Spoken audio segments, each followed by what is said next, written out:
There is no way in this world that when we talk about refugee or asylum, that we should not go back to the roots of this asylum seeker, how this thing started from the onset. When we talk about refugees, we talk about people fleeing from their country, going to seek for international protection in another country, which the West have series of meetings knowing how they will combat this massive flow of immigrants from, especially from third world countries, developing countries, coming to the developed countries. But when we look at the history of how this thing, how the exodus of mass people begin to move away from Africa, from Asia, from other third world countries coming to the West, we cannot stop blaming the West for causing those mass exodus of people. One, it started with war.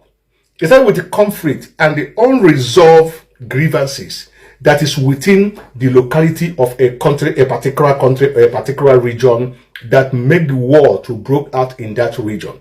Let's take, for example, the war in Liberia, the war in Sierra Leone, the war in Democratic Republic of Congo, the war in Rwanda, the war in Somalia, the war in many places, Eritrea, other African countries, and even the war in Syria, the war in Afghanistan, the war in Palestine with Israel, the war everywhere where there is war, there's going to be a mass flow of refugees moving from that country, trying to destination, the West, America, and the other developed world where they can find protection, where they can find peace, knowing very well that what is causing the war is what I said before: unresolved grievances. People trying the quest of power, conflict, boundary resolutions, and the other ethnic, problem that arise between the people that is sharing the same country. But the West, there's no war without, first of all, having issues before the war will start. Before the war will start, we expect that the West need to intervene. Let us also take, for example, the French-speaking countries in Africa that French people colonized. When there's a problem there, they're supposed to intervene in that problem to resolve it internally, resolve it, with, roundtable conference, with dialogue. So the two parties or the parties involved will come together to resolve their common issue than to allow the problem to escalate that will make the war to come. Because once the war started, that country can never know peace again. And when you look at it in this way, you find out that these countries are not manufacturing ammunition. They are not manufacturing bombs. They are not manufacturing guns and the other weapons that are used to fight the war. Someone is supplying them that in exchange for their mineral resources, in exchange for money, or they want to save their business. Those companies, those factories, those manufacturers of those weapons, they have workers. This is where they are also earning their living. So who will they sell those ammunitions to if there is no war? But it is you who is expecting or accepting those things, starting that war to destroy your own people. When you look at it very well, you see, it is your own people that you are destroying. You are not destroying any other person, but your people, your citizen is who is at the receiving end of the whole thing. So issue of refugee can never stop except this important issue is being tackled. How to resolve problems internally, help to resolve problems internally, help to make sure that election that is organized in this country is fair and free. Because the most important thing again that is causing conflict problem in Africa is election problem, where the opposition will say no, they don't believe in this election that is credible, it is fair and free. They will go back to regroup from trying to protest on the street. Rebels will spring up saying no, they don't agree. Or some people is agitating for self-independence. They wanted to be free from that country to be on their own. These are the things that every year the whole world will gather in the United Nations General Assembly in Washington or New York, I don't know, where they always hold meeting every year. What is the main thing that they are discussing in that meetings. These are the things that they need to look into, because once there's any little problem in any country, everybody wanted to move out from that country to search for greener pasture. Even those who are not fighting war in their country, we claim the other country where there is war. And then we tell you that that is where they come from, and that is where they're free to come to your country. So you see that they have a lot of things. West have a lot of things to do. It is not the issue of trying to deport them back to their country. It will not solve the problem if they did not, first of all, go to the cause, the root cause of the problem, to uproot that problem. If that problem is not uprooted, there is no way Asylum and this mass exodus of people moving from outside their country coming to the West will be a thing of over. They need to look into this, into the situation, tackle the situation, solve the problem, make sure that government in power is the government that is elected by the people, for the people, and by the people. That is what is called democracy. When this thing is being inoperative or operational in a country, there are bound to be peace, because any government that is duly elected, democratically elected, it does not dance to the tune of the masses. The assembly have the right to remove the person, and a fresh election will be conducted. But we Africans too, we should also learn from lesson, knowing that war does not pay anybody good. It's a wind that blows no good to anyone.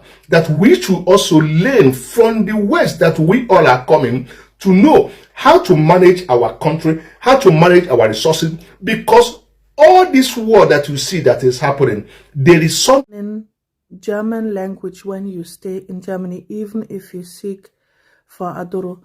Most of time, I have this communication with many people. Sometimes I ask, okay, since you there for Adoro house and you never get working permit, why try to go to that German school they offer you to go? So most of time the answer is like stress, children, and some people say, who German help? Like, I never get document. Why should I learn that language? Why should you learn that language? Number one is to understand the people you are living with together. Because in Germany, most of people are speaking German. Most of Germans don't have perfect English skills. And Germany is also a country where old people are many. So many old people are not speaking the German language. Number 2 point is the document. German language is the basic of your document, no matter which document you get. If you get paragraph 1C, if you born a child with a German citizen, if you get married to a German citizen, if you have a child even with your fellow country person, and along the line they will tell you, oh, you have stayed so long, let's see whether you fulfill the requirements to get your document. That German language certificate is number 1 requirement, no matter what you do. I know olden days people must not learn German to get their document, but now it is the foundation of everything that is happening in German, even as I said, if you have a German child. So before you go and start getting stressed, like the time you get your document, you will now start to look where to go to school. Maybe you have been working for years already, and now school become the number 1 priority to make that document strong. And I know there are some people that cannot work and go to school the same time because the stress is too much for them.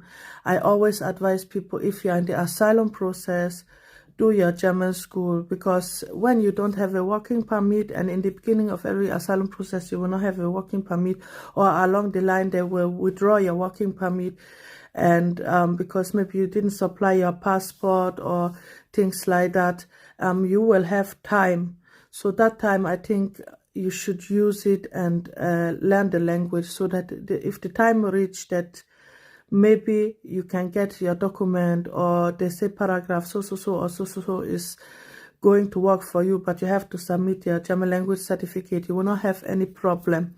I know a lot of guys that get that 104 paragraph Chancenaufenthalt, and yeah, they are facing a lot of stress because now they have 18 months to face their work and at the same time their language school, and yeah, they will be going to work, going to school, sleep, going to work, going to school, sleep, and this for months. It's very draining.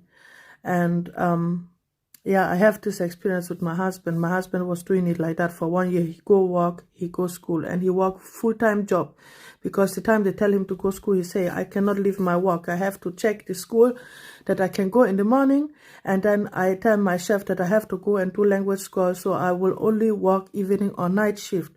So my husband was busy going to school 4 hours in the morning, coming back home, then from there going to work. So maybe have only 6 or 7 hours to sleep, and this for 1 year. No freedom, no space. In the weekend, if he have free time, he will be start learning so he can meet up with the school.